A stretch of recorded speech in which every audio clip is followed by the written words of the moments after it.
Hi friends, இந்த வீடியோவில் நாம் இதை பற்றி பார்க்க போகிறோம்னா கார்த்திகை தீபம் சீரியல் வரக்கூடிய கதைக்களத்தை இன்னும் அறுக்கி கொண்டு போக வாய்ப்புகள் இருக்குது. இதை பற்றி தான் இந்த வீடியோவில் பார்க்க போகிறோம். சரி வாங்க வீடியோக்குள்ளே போகலாம்.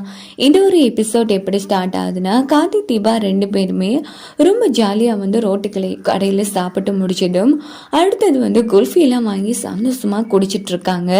இது தூரத்தில் நின்று காரில் வரும்போது நம்ம ஆனந்த் பார்த்துட்றாங்க. ஓஹோ, பகல் முழுக்க இங்கே என்ன நோண்டியாக்கி நல்லா வேலை பார்த்துட்டு இப்போ பொண்டாட்டி கூட சேர்ந்து அதுவும் நைட்ல என்ஜாய் பண்ணிட்டு இருக்கியா கார்த்தி, இதை நான் சும்மா விட போறதில்ல அப்படின்னு சொல்லிட்டு ஆனந்த் என்ன பண்றாங்கன்னா நேரா கார்த்தி முன்னாடி காரை நிப்பாடுறாங்க. யாரு அப்படின்னு சொல்லி தீபாவும் கார்த்திக்கும் ஆர்வமா பார்த்துட்டு இருக்கும்போது ஆனந்த் தான் வானு வா குல்ஃபி சாப்பிடு அப்படின்னு சொன்னதும் ஆனந்த் செமையா முறைக்கிறாங்க. இங்க பாரு, உனக்கு நான் ஒன்னும் அண்ணன் கிடையாது, என்ன சவால மறந்துட்டு பேசுறியா? இங்க பாரு, நான் உனக்கு முதலாளி அப்படின்னது. இங்க பாரு, நான் ஆஃபீஸ்ல மட்டும்தான் முதலாளி, மற்றபடி நீ எனக்கு அண்ணன் தான்.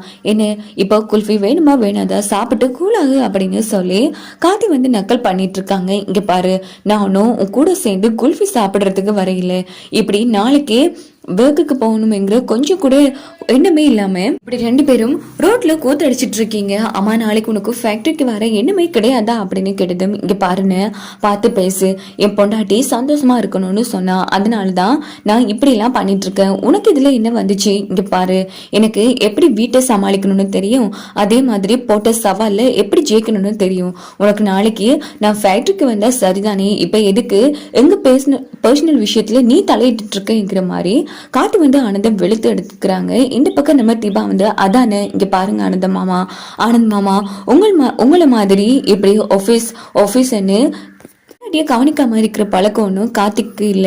உங்களுக்கு விருப்பம்னா நீங்களும் உங்க பொண்டாட்டியை கூட்டிட்டு குல்வி சாப்பிட்டுக்கோங்க. என்ன மீனாட்சி அக்காவுக்கு போன் போடவா அப்படின்னு தீபா நக்கல் பண்ணி பேசினதும் இது பாரு, இப்போ எதுக்கு சம்மந்தி இல்லாம மீனாட்சிக்கு போன் பண்ண போறேங்கிற மாதிரி ஆனந்த் கேக்குறாங்க. ஆமா, இப்போ என்னோட புருஷன் என்ன அழைச்சிட்டு சந்தோஷப்படுத்திட்டு இருக்காரு.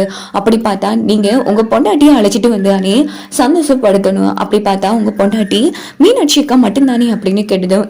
என்ன தீபா, உனக்கும் கொஞ்சம் வாய் நெழுது, பார்த்து பேசு. யாருன்னு தெரிஞ்சுதான் பேசுறியா? இங்க பாருங்க, யாருன்னு தெரிஞ்சதாலதான் இந்த அளவுக்கு பேசிட்டு இருக்கேன்.